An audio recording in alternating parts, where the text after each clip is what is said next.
ফ্যাসিবাদ সরকারের পতন হলেও দেশ এখনো চাঁদাবাজদের হাত থেকে রক্ষা পায় নাই বলে মন্তব্য করেছেন গণ অধিকার পরিষদের সভাপতি নুরুল হক নূর। শনিবার দুপুরে পঞ্চগড় শেরেবাংলা পার্কের মুক্ত মঞ্চে গণ অধিকার পরিষদ পঞ্চগড় শাখার আয়োজনে এক গণসমাবেশে এসব কথা বলেন তিনি। আওয়ামী লীগের ঠিকানা আর বাংলাদেশে হবে না বলেও মন্তব্য করেন তিনি।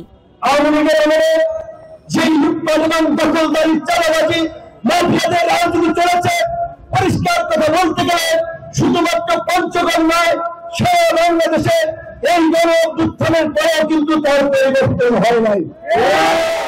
দেশের রাজনৈতিক দলগুলোর মধ্যে ঐক্য নেই উল্লেখ করে নূর বলেন, রাজনৈতিক দলগুলো তাদের আধিপত্য, তাদের শক্তি প্রদর্শন করে এখনো অবাধে চাঁদাবাজি করছে। তিনি বলেন, ৫ তারিখের পরেও টেম্পো স্ট্যান্ড, বাস স্ট্যান্ড, কাঁচা বাজারে চাঁদাবাজি বন্ধ হয়নি। আপনাদের যদি স্বভাব চরিত্র আওয়ামী লীগের মতো হয়, ভোট কিন্তু হয় নাই, সামনে আছে জনগণ, কিন্তু ভোটের মাঠে তার জবাব দেবে।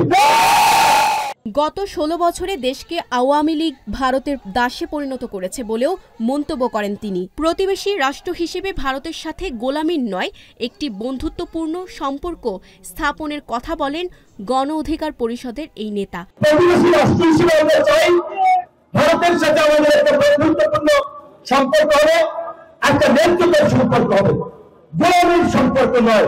আওয়ামী লীগের ঠিকানা আর বাংলাদেশে হবে না উল্লেখ করে তিনি আরও বলেন, পৃথিবীতে এই ধরনের জঘন্য গণহত্যা এবং বর্বরতার পরে কোনো রাজনৈতিক দল আর রাজনীতি করতে পারেনি। তাই আওয়ামী লীগকে অবিলম্বে নিষিদ্ধ করার দাবিও জানান তিনি। ২৪-এর গণঅভ্যুত্থান পরবর্তী বাংলাদেশে আওয়ামী লীগের ঠিকানা হবে না,